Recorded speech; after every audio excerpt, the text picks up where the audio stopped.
মানব ইতিহাসের এক রহস্যময় কাহিনী হলো আবে হায়াত, চিরজীবনের পানি। আরবিতে আব মানে পানি আর হায়াত মানে জীবন, অর্থাৎ আবে হায়াত মানে হলো জীবনের পানি। একবার যে এই পানি পান করবে তাকে আর মৃত্যু ছুঁতে পারবে না। কিন্তু সত্যি কি এমন কোনো ঝর্ণা আছে যেখান থেকে পান করলে মানুষ আর কখনো মরবে না? তবে আল্লাহই ভালো জানেন প্রকৃত সত্য কি। আজ আমরা জানবো খিজির আলাইহিসসালাম ও আবে হায়াতের অলৌকিক কাহিনী। তাই পুরো ভিডিওটি মনোযোগ দিয়ে শেষ পর্যন্ত দেখুন। আর যারা এখনো আমাদের চ্যানেলটি সাবস্ক্রাইব করেননি, দয়া করে সাবস্ক্রাইব করে পাশে থাকুন। চলুন শুরু করি আজকের রহস্যময় কাহিনী। প্রাচীনকালের ইতিহাসে একটি নাম ঝলমল করে উঠে আসে, জুলকারনাইন। কেউ বলে তিনি ছিলেন আলেকজান্ডার দ্য গ্রেট, আবার কেউ বলেন তিনি ছিলেন এক আল্লাহভক্ত শাসক যিনি পৃথিবীর প্রান্তে প্রান্তে ভ্রমণ করেছিলেন। কুরআনে তার নাম উল্লেখ আছে, যদিও সেখানে আবে হায়াতের কথা নেই। কিন্তু লোককাহিনীতে বলা হয় জুলকারনাইন ছিলেন সেই সম্রাট যিনি আবে হায়াতের রহস্য খুঁজে বের করার জন্য জীবন বাজি রেখেছিলেন। জুলকারনাইন সেদিন তার সিংহাসনে বসেছিলেন, রাজকর্মচারীরা নীরব, সৈন্যরা প্রহরায়, আকাশে পূর্ণিমার চাঁদ। তিনি গভীরভাবে ভাবছিলেন, নিজের কাছে নিজেই বললেন, আমি পৃথিবীর পূর্ব থেকে পশ্চিম পর্যন্ত ঘুরেছি, সাগর, পাহাড়, মরুভূমি সব জয় করেছি, কিন্তু মৃত্যুকে জয় করতে পারিনি। আমি যদি সেই রহস্যময় আবে হায়াত পাই তবে চিরদিন বেঁচে থাকতে পারবো। তার চোখে ঝিলিক, মনে লুকানো ভয়, মৃত্যু একদিন তাকে কেড়ে নেবে। রাজত্ব, ধন, সেনাবাহিনী সব ফেলে যেতে হবে। পরদিন ভোরে তিনি ডেকে পাঠালেন জ্ঞানী পণ্ডিত ও আলেমদের। জিজ্ঞেস করলেন, হে জ্ঞানীরা, বলো, কি এমন কোনো পানি আছে যেটি পান করলে মানুষ আর মরবে না? সবাই চুপ। এক বৃদ্ধ আলেম কণ্ঠ নরম করে বললেন, হে সম্রাট, প্রাচীন কাহিনীতে এক ঝর্ণার কথা বলা হয় যার নাম আবে হায়াত। সেখানে সূর্যের আলো পৌঁছায় না, এমন অন্ধকার উপত্যকায় এর অবস্থান। কিন্তু সেটি সাধারণ মানুষের জন্য নয়, শুধু আল্লাহ যাকে চান তাকে এই পানি পান করার সুযোগ দেন। জুলকারনাইন হাসলেন, তাহলে সেটি আমিই খুঁজে আনব। এই সবার মধ্যে উঠে দাঁড়ালেন এক রহস্যময় মানুষ, চেহারায় শান্তি, চোখে আলো, কণ্ঠে দৃঢ়তা। তিনি বললেন, হে সম্রাট, আমি আপনার সাথে যাব। আমি জানি আবে হায়াতের পথে অনেক বাধা আছে। আপনার সেনাবাহিনী হয়তো পৌঁছাতে পারবে না, কিন্তু আমি পারবো আল্লাহর ইচ্ছায়। তিনি ছিলেন খিজির আলাইহিসসালাম। জুলকারনাইন অবাক হলেন, কিন্তু মনে শান্তি নেমে এলো, কারণ তার অন্তর বলল, এই মানুষকে আল্লাহ বিশেষ জ্ঞান দিয়েছেন। রাজপ্রাসাদে ঘোষণা দেওয়া হলো, সম্রাট বের হচ্ছে আবে হায়াতের সন্ধানে। বিরাট সেনাবাহিনী প্রস্তুত হলো, উট, ঘোড়া, খাবার পানি, মানচিত্র সবকিছু জোগাড় করা হলো। কিন্তু খিজির আলাইহিসসালাম শুধু একটি লাঠি আর একটি পানির মশক নিলেন। সৈন্যরা বলল, আপনি এত অল্প নিয়ে বের হবেন? খিজির আলাইহিসসালাম হেসে উত্তর দিলেন, যার ভরসা আল্লাহ তার জন্য এই যথেষ্ট। দিনের পর দিন তারা মরুভূমি পাড়ি দিল, তপ্ত বালুর ঢেউ, সূর্যের আগুন, পানির শূন্যতা। সৈন্যরা ক্লান্ত, অনেকে পিছু হটতে চাইল, কিন্তু জুলকারনাইন বললেন, যে রাজত্ব চিরদিন থাকবে তার জন্য এই কষ্ট কিছুই নয়। খিজির আলাইহিসসালাম চুপচাপ এগিয়ে চললেন। তিনি মাঝে মাঝে আকাশের দিকে তাকিয়ে দোয়া করতেন, হে আল্লাহ, আমাদের সঠিক পথে চলাও। এরপর তারা পৌঁছল এক পাহাড়ি অঞ্চলে, অন্ধকার গুহা, অচেনা পথ, ভয়ঙ্কর জন্তু। সেনারা ভয়ে কাঁপছিল। খিজির আলাইহিসসালাম বললেন, হে সম্রাট, মনে রেখো, আবে হায়াত সহজে পাওয়া যায় না। এটি পেতে হলে সাহস, ধৈর্য আর আল্লাহর উপর ভরসা থাকতে হবে। জুলকারনাইন মাথা নেড়ে সম্মতি দিলেন, আমি পিছিয়ে যাব না। একদিন তারা ক্লান্ত ভ্রমণের পর এক ছোট্ট জনপদে পৌঁছালো। জনপদের মানুষরা তাদের আন্তরিকভাবে আশ্রয় দিল। রাতে এক বৃদ্ধ লোক তাদের সাথে আলাপ শুরু করলো। বৃদ্ধ ধীরে ধীরে বলল, আমি আমার পূর্বপুরুষদের কাছ থেকে শুনেছি পৃথিবীর এক প্রান্তে আছে এক অন্ধকার উপত্যকা। সেই উপত্যকার ভেতরে দিয়ে বয়ে চলেছে এক রহস্যময় ঝর্ণা। বলা হয় যে তার পানি পান করে তার কাছে আর মৃত্যু আসতে পারে না। কিন্তু সাবধান, অনেক মানুষ এই উপত্যকায় প্রবেশ করেছে কিন্তু আর কখনো ফিরে আসেনি। কথা শুনে জুলকারনাইনের চোখ জ্বলে উঠল। তিনি গভীর আগ্রহ নিয়ে খিজির আলাইহিসসালামের দিকে তাকিয়ে বললেন, হুজুর, চলুন আমরা সেই রহস্যময় উপত্যকার খোঁজে যাই। খিজির আলাইহিসসালাম শান্ত স্বরে উত্তর দিলেন, হ্যাঁ, তবে মনে রেখো, সবকিছু আল্লাহর হাতে। তুমি খুঁজতে পারো, কিন্তু পাবে কিনা সেটি নির্ভর করবে আল্লাহর ইচ্ছার উপর। জুলকারনাইন তার বিপুল সেনাবাহিনী নিয়ে এগিয়ে চললেন অজানার পথে। কিন্তু এই যাত্রায় সবার চোখে সবচেয়ে বেশি ভরসা ছিল সেই রহস্যময় মানুষের উপর, যিনি শুধু একটি লাঠি ও পানির মশক নিয়ে চলেছেন। তিনি হলেন খিজির আলাইহিসসালাম। যাত্রার এক পর্যায়ে তারা পৌঁছালো এক মরুভূমির কিনারায়। চারপাশে তপ্ত বালি, দূর দূরান্তে কোনো পানি নেই। সৈন্যরা তৃষ্ণায় কাতর। জুলকারনাইন চিন্তিত হয়ে বললেন, আমরা যদি দ্রুত পানি না পাই তবে পুরো বাহিনী শেষ হয়ে যাবে। খিজির আলাইহিসসালাম আল্লাহর নামে দোয়া করলেন। হঠাৎ এক বালির নিচ থেকে বের হলো ছোট্ট একটি ঝর্ণা। সৈন্যরা বিস্ময়ে তাকিয়ে রইল। তারা দৌড়ে গিয়ে পানি পান করলো, উটগুলোও বাঁচল। জুলকারনাইন খিজির আলাইহিসসালামের দিকে তাকিয়ে বললেন, তুমি সত্যি আল্লাহর বন্ধু। তোমার দোয়ায় এই অলৌকিক ঝর্ণা বের হলো। খিজির আলাইহিস সালাম মাথা নিচু করে বললেন, না সম্রাট, আমি কিছুই করিনি, এটা করেছে আল্লাহ, যিনি সবকিছুর মালিক। এক রাতে পুরো সেনাবাহিনী এক অরণ্যে বিশ্রাম নিচ্ছিল। হঠাৎ দেখা গেল খিজির আলাইহিস সালাম আলাদা পথে হাঁটছেন। জুলকারনাইন দ্রুত তার পিছু নিলেন। তিনি দেখলেন খিজির আলাইহিস সালাম থেমে দাঁড়ালেন এক বিশাল বটগাছের নিচে। তিনি হাত তুলে আকাশের দিকে তাকালেন আর বললেন, হে প্রভু, আমাদেরকে সেই রহস্যের পথে চালাও যা মানুষের চোখে আড়াল। তখন আকাশে এক বজ্রপাত হলো এবং দূরে এক আলোক রেখা দেখা গেল। খিজির আলাইহিস সালাম বললেন, হে সম্রাট, আমাদের যাত্রা এখন নতুন অধ্যায় প্রবেশ করেছে। ওই আলোই আমাদের পথ দেখাবে। যাত্রা দীর্ঘ হতে থাকলো। পাহাড়, নদী, অরণ্য সবকিছু পার হতে হলো। সৈন্যরা ক্ষুধায় কষ্ট পাচ্ছিল।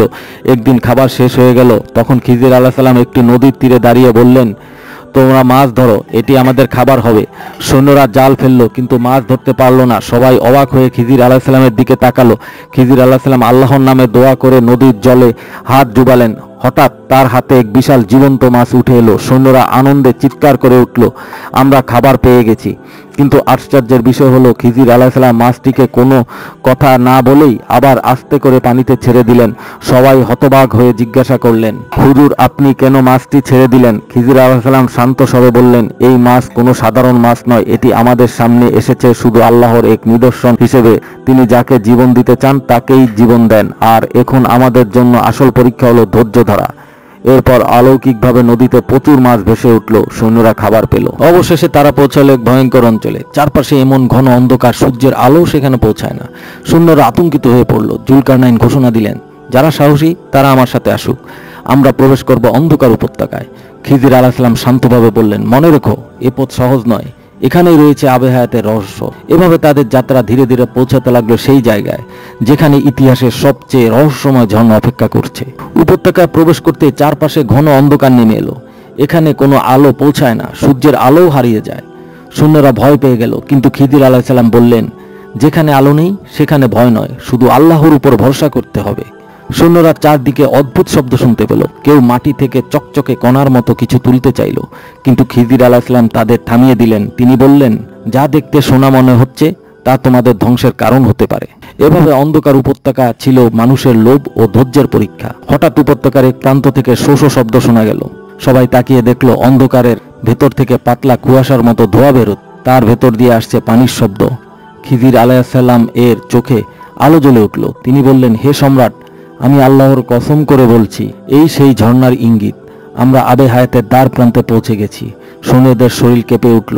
জুলকারনাইন শ্বাস বন্ধ করে বললেন, তাহলে সত্যি আবে হায়াত আছে? খিজির আলাইহিস সালাম উত্তর দিলেন, হ্যাঁ, কিন্তু মনে রেখো, যার জন্য আল্লাহ চেয়েছেন শুধু সেই পাবে। অবশেষে তারা উপত্যকার কেন্দ্রে এসে দাঁড়ালো। সেখানে প্রবল কুয়াশার মধ্যে একটি শব্দ শোনা গেল, টপ টপ টপ, যেন ঝর্ণা থেকে পানি পড়ছে। জুলকারনাইন উত্তেজনায় কেঁপে উঠলেন। তিনি খিজির আলাইহিস সালামের হাত ধরে বললেন, হে বন্ধু, আমরা কি অবশেষে পৌঁছে গেছি? খিজির আলাইহিস সালাম গভীরভাবে তাকিয়ে বললেন, হ্যাঁ, আমরা পৌঁছেছি, কিন্তু মনে রেখো, এখনই আসল পরীক্ষা শুরু। কারণ এই উপত্যকার শেষ সীমান্তেই প্রবাহিত হচ্ছিল সেই অলৌকিক ঝর্ণা আবে হায়াত। অন্ধকার উপত্যকার গভীরতম স্থানে হঠাৎ কুয়াশার আড়াল থেকে ভেসে উঠল এক অলৌকিক দৃশ্য। শীতল কুয়াশার ভেতর দিয়ে ঝিকমিক করে প্রবাহিত হচ্ছে এক সরু জলধারা। কোনো সাধারণ পানি নয়, এ পানি এমনভাবে জলজল করছে যেন রূপর নদী। যে সৈন্যরা দূর থেকে তাকালো তাদের চোখ ঝলসে উঠল। কেউ কেঁপে উঠে বলল, এ কি পানি নাকি আলো? খিজির আলাইহিস সালাম শান্ত গলায় বললেন, এটা সেই ঝর্ণা যাকে আবে হায়াত বলা হয়। যার পান করার নিয়তি আছে শুধু সেই এর কাছে পৌঁছতে পারবে। সৈন্যদের মধ্যে হইচই পড়ে গেল। সবাই ঝর্ণার দিকে দৌড়তে লাগলো।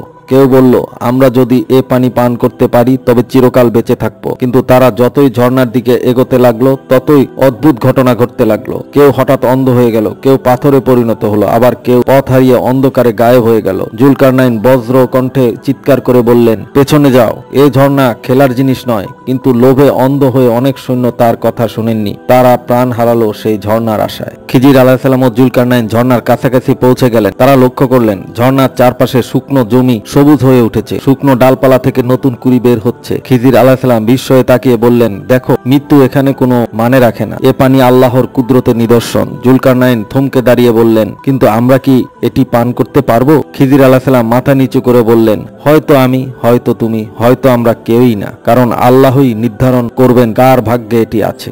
অবশেষে দীর্ঘ পথ চলার শেষে খিজির আলাইহিসসালাম ও জুলকারনাইন সেই রহস্যময় ঝর্ণার সামনে এসে দাঁড়ালেন। উপত্যকা নিস্তব্ধ, সৈন্যদের আর কারো অস্তিত্ব নেই। মনে হলো পুরো দুনিয়া যেন এই ঝর্ণার সামনে থেমে গেছে। শুধু দুজন মানুষ আর এক অলৌকিক ঝর্ণার কলকল ধ্বনি। খিজির আলাইহিসসালাম ঝর্ণার দিকে এগিয়ে গেলেন। তিনি আল্লাহর নাম নিয়ে দোয়া পড়লেন এবং সামান্য পানি পান করলেন। পান করার সঙ্গে সঙ্গে হঠাৎ তার চেহারায় এক শান্ত আভা নেমে এলো। মনে হলো তিনি আর সাধারণ মানুষের মতো রইলেন না, বরং আল্লাহর এক বিশেষ রহমত তার অন্তরে প্রবাহিত হলো।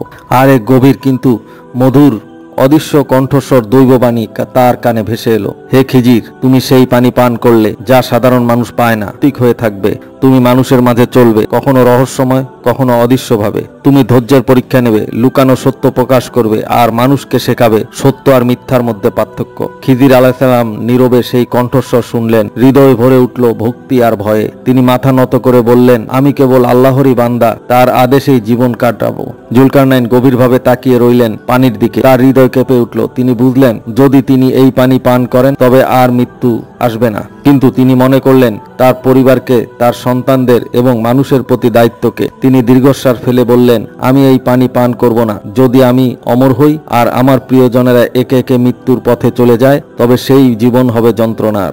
আমার জন্য আল্লাহর লিখে দেওয়া নিয়তিই যথেষ্ট। খিজির আলাইহিসসালাম নীরবে জুলকারনাইনের দিকে তাকালেন এবং বললেন, তুমি জ্ঞানী সিদ্ধান্ত নিয়েছ, কারণ প্রকৃত অমরত্ব দুনিয়ার জীবন নয়, বরং আখিরাতে। খিজির আলাইহিসসালাম আবে হায়াতের পানি পান করার পর থেকে তিনি আজও আল্লাহর রহমতে জীবিত আছেন। তবে তিনি সাধারণ মানুষের চোখে ধরা দেন না। আল্লাহ যাকে চান তাকে তার সামনে হাজির করেন। তার দায়িত্ব হলো মানুষকে শিক্ষা দেওয়া, রহমতের বার্তা পৌঁছে দেওয়া এবং মাঝে মাঝে পরীক্ষার মাধ্যমে আল্লাহর হিকমত প্রকাশ করা।